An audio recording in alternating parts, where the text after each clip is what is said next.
እውነት ለመናገር ይሄ ቀን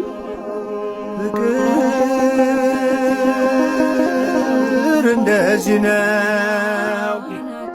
የተከበራችሁ ወጣቶች፣ ያው ታሪኩ በዚህ ስለተገለጠ ይሄን ላቆየውና ነገር ግን ክርስቶስ ሞቶልናል፣ ክርስቶስ ተሰቅሎልናል። ይሄን አካል ክርስቶስ ይፈልገዋል።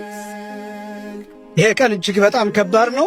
በእንባ ብቻ የሚገለጥ አባቶቻችን በሕይወት የገለጡት ቀን ነው። ከ6 ሰዓት ጀምሮ እስከ 9 ሰዓት ድረስ እነዚህ ነገሮች በአጭሩ የተከናወኑበት ነው። ቅዱስ ጳውሎስ የተሰቀለውን ክርስቶስን እንሰብካለን ብሎ ሲናገርም እነዚህን መከራዎች ነው። ቤተ ክርስቲያን ዕለት ዕለት ይህንን መከራ ትገልጠዋለች።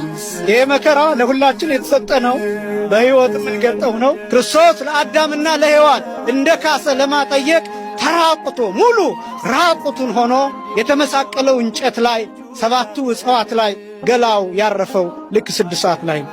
አዳምና ሔዋን የበለሱን ፍሬ በበሉበት ቅጽበት በዚያ ሰዓት ራቁታቸውን እንደሆነ አወቁ ይላል። ከዚያ መተፋፈር ጀመሩ ይላል። ክርስቶስ 6 ሰዓት ላይ ራቁቱን ሆነ፣ ሙሉ ራቁቱን ወንድነቱም ጭምር እየታየ መስቀል ላይ ተራቆተ።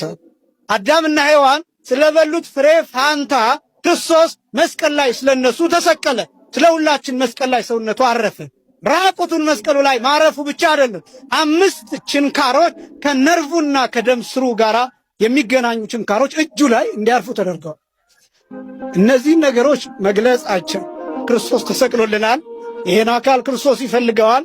ሁላችንም ክርስቲያኖች ሆነን እንድንኖር ነው። ቤተክርስቲያን በየዓመቱ ክርስቶስን እየሰቀለች አይደለም። መረዳት ያለብን በየዓመቱ ክርስቶስ እየሞተ አይደለም። ክርስቶስ በየዓመቱ እየተገረፈም አይደለም። ነገር ግን ቤተክርስቲያን ይህን መከራ የምታሳየውና የምትገልጠው ወጣቱ በብዙ ኃጢአት እየዋኘ ነው፣ በብዙ መከራ እየዋኘ ነው፣ በሱስ ውስጥ እየዋኘ ነው። ቤተክርስቲያንን በመተው ከእግዚአብሔር በመራቅ በእነዚህ ነገሮች እየዋኘ ነው። ብዙ ኃጢአት እየሰራ ነው፣ ብዙ በደል እየተሰራ ነው፣ ብዙ ሞት እየተስተናገደ ነው። ስለዚህ ያ እንዲበቃ እንድንመለስ የእግዚአብሔር ሰዎች እንድንሆን የምናደርግበት ነው። ቤተክርስቲያን ይህን መከራ የምትገልጠው ለዚያ ነው። እኛ ግን የተሰቀለውን ክርስቶስን እንሰብካለን። በግብረ ሕማማቱ ይሰበካል፣ በዜማው ይሰበካል። የአባቶቻችን አለባበስ ክርስቶስን ይሰብካል። እነዚህ የተሰቀሉት ነገሮች የምትመለከቷቸው ክርስቶስን ይሰብካል። ወንጌሉ ክርስቶስን ይሰብካል። ጽዋው፣ ጻሕሉ፣ ነዋያተ ቅዱሳቱ ክርስቶስን ይሰብካሉ። ይቀጥላል። ክርስቶስ የሚሰበከው በዚህ ቤተክርስቲያን ዛሬ ብቻ አይደለም። የትንሣኤ ክርስቶስ ነው የሚሰበከው። ማዕዶት